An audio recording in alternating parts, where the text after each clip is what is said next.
What is up, YouTube? That's here, bringing you guys another discussion video. This time we're going to be talking about version-exclusive Pokemon in Pokemon Ultra Sun and Ultra Moon through the use of the Ultra Wormhole mechanic, which is bringing back a ton of previous legendary Pokemon, as well as just a bunch of other Pokemon in general. So we can see these are a bunch of the legendaries that have been confirmed to be in the game. It's pretty much every legendary Pokemon besides Mythicals, so no Keldeo, no Celebi, no Darkrai, but you can pretty much see everything on here. I mean, there's a couple in the bottom left. Let's see if I can move that around. Let's see. You see, there's a couple down there too. You see, like Cobalion and stuff like that. But and there's also like Latios. What is it like?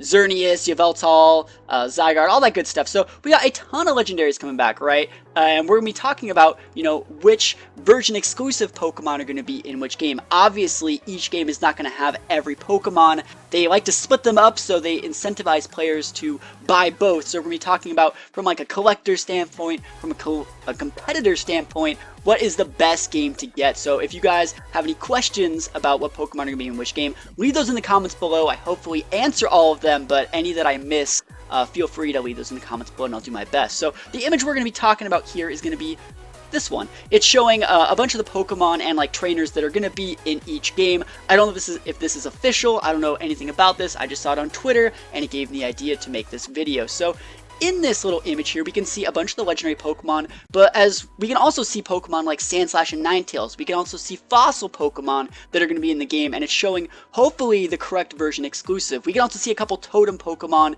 in Salazzle. I think that's called like Fromantis or something like that. I've never really seen one of those competitively, but yeah, you can see a couple totem Pokemon, but let's talk about which Pokemon are in which game and what that means for the game in general. So we can see Sandslash and Ninetales are in separate games. That kind of makes sense. Those Pokemon are very similar, but you need both to make the team, so it makes sense they're in different games. I agree with that. We see Houndoom and Manectric are in different games. Both those Pokemon are very similar. They both get Mega Evolutions, so it makes sense that they're in separate games. I completely agree with that.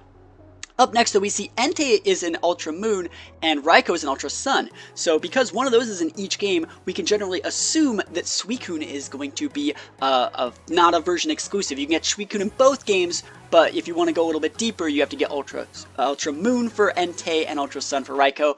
Makes sense. I would have liked to see Raikou and Ultra Sun and, Entei and Ultra Sun and Raikou and Ultra Moon. That's just my personal opinion, but I do really like that Suicune is probably going to be in both games. After that, we have Lugia and Ho-Oh. It makes sense. Lugia is in Moon and Ho-Oh is in Sun. That makes complete sense. And then we have Latios in Sun and Latias in Moon. So far, personally for me, it looks like I'm going to be getting Sun version. I really do like Raikou, I really like Ninetales, I really like Latios. Those are all things I like. And I also really like Groudon, which is the next Pokemon. Of course, Groudon is going to be in Sun version. That, even if this is wrong, that has to happen. It just has to happen. And then obviously Kyogre's in Moon. Then we have Rampardos in Sun and Bastiodon in Moon. Now, I do like Bastiodon a lot more than Rampardos, but that is one L that I'm willing to take. Bastiodon being in Moon version makes a little bit of sense. After that, we have Dialga in Sun and Palkia in Moon. Those make sense. Palkia is a water type. Water types are affected by like the tides of the moon and the sea, so I can take that one. After that, we have Heatran in Sun and Regigigas in Moon. And this is one that I wanted to talk about. I think it's kind of weird that Regigigas is in Moon version. You would think that that would be Cresselia, because normally you would think of Heatran, you think of Cresselia. They're from the same game.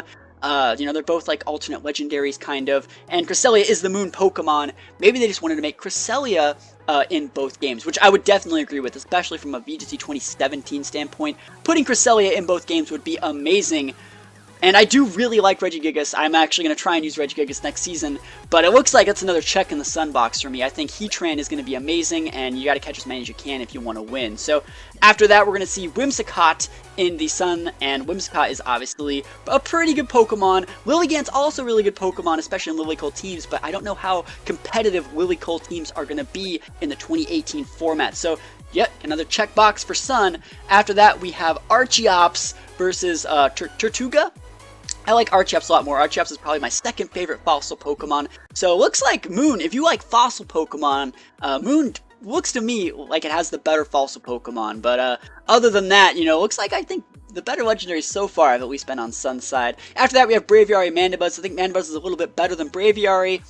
but, you know, it's not the end of the world. Braviary is probably better for a story mode playthrough, so if you're looking for stuff to beat the game, Braviary is definitely stronger. So another checkbox for Sun, and then we see the big checkbox for Moon here. We have Tornadus in Sun, but we have Thundurus in Moon version, and Thundurus is much, much better than Tornadus, so give a huge checkbox to Sun for that one. And after that we have Zekrom and Reshiram. Reshiram is my favorite Uber Pokemon. It's not my favorite Legendary, it's not my favorite Pokemon, but of just the Uber class Pokemon, Reshiram is definitely my favorite. So Reshiram being in Sun, another huge checkbox for Sun in my opinion. I know a lot of people like Zekrom, and if they like Zekrom, they can get Moon version. So after that we have Yveltal and Xerneas. I like Yveltal. Sorry, I like Xerneas more than Yveltal just because I used it all throughout the 2016 season.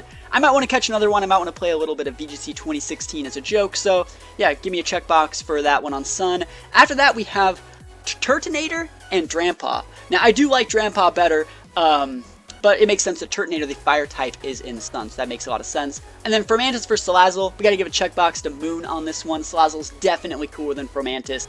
And we also, while we're on that topic, give a checkbox to Moon for Oranguru, because Oranguru is way better than Passaman. I don't think Passaman has done a single thing. A lot of people were hyped for it, being able to give an ability or something like that. I don't really even know what it does. That just shows how less of an impact it had on the competitive scene. I've never even seen the thing really in a competitive game.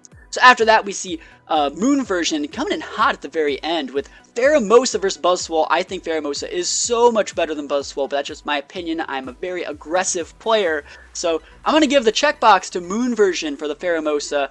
And then after that, Celesteela, in my opinion, also beats Kartana. So, like, the last 5 boxes have all been in Moon version's checkbox. So the newer Pokemon, the Gen 7 Mons, have definitely, those better Mons are looking to be in the Ultra Moon version. But these are also things that you could have just caught in the previous version of like regular Sun and Moon. After that, we have the brand new Ultra Beast. I think the checkbox has to go to Sun for this one because the new Fire Ghost thing's probably going to be alright. I don't even know what they're called. And one's Assembly and one's something else. But I'll get the checkbox to Sun for this one. I want to try using that thing. And it's really weird that I think it's weird that Moon has both Celesteela and the Assembly one, the two bulky walls. I think it's really cool that it has both of them in it. So after that, we see Solagio, what is it, a Zoid, the Zoid thing, and Lunala. I think Lunala's a lot cooler than Solgaleo, but I think Solgaleo is probably better. Just from a competitive standpoint, I think Solgaleo is probably a pretty decent Pokemon. I think it's a Psychic Steel, but it also gets like a bunch of other really cool attacks. It's like a better Metagross. It's probably really good with like a weakness policy. But so let's give a checkbox to Sun version just because I feel like it. And the last 2 boxes are trainers. I don't really know how that's gonna change anything, but I can't say. So let's count up our checkboxes. So we have Sun is gonna be on this side. No, wait, Sun's gonna be on this side. So you guys can kind of like calc it. So this is the left and then this is the right. So we got Sun with Ninetales, Manectric. So we got Ninetales, Manectric. I'm gonna give it to Moon version for Entei because I like Entei a lot. But then I gotta give it to Sun on Ho-Oh because I like Ho-Oh a lot too. But I also gotta give Sun Latios, Groudon, Bastiodon for Moon version, 5 for the Dialga. There's 5 for Dialga, and then Heatran, Whimsicott. Moon version's gonna get Archeops there. I'm trying to count this. So we got 4 for Moon version so far. We're about halfway through. And we got 7 for Sun version. This is a lot harder to count on my fingers than I thought it was going to be. We're going to do Braviary for Sun, Thundurus for Moon. I wish I could give 2 points for that one. I'm going to give Reshiram for Sun. I'm going to give Xerneas for Sun. We're at 10 now. And so we're at 10-5. Let's see if Moon can make a comeback. So we got Drampa, Salazzle, Oranguru, Mosa, Steela. So we're at 10 apiece now. Moon has evened it up. And then we have Sun, I think, is going to take the advantage here with the last Ultra Beast and the Solagio. So it's 12-10, in my opinion, to buy Sun version over Moon version. And like I said, this is just my opinion, just from stuff that we've seen so far. We don't know anything about any of the Reggies, or like, you know, Azelf, or Terrakion. Like, look at this. There's still a ton. I created the wrong image. There's still a ton more Pokemon that are in the game, but these are just some of my opinions based on the previously revealed little image that I put up there. So I want to know, what do you guys think? What Pokemon are going to be in what game? And this goes for just other Pokemon. They don't have to be legendaries. You know, like obviously I think Solrock and Lunatone are going to be in both games. It's pretty obvious what they're going to be in. But let me know what you guys think about, you know, what Pokemon are going to be in what game. What game are you planning on getting? Are you going to get just one? Are you going to get both? Are you going to skip it altogether? Let me know what you guys think in the comments below, and I will see you guys next time. Peace out.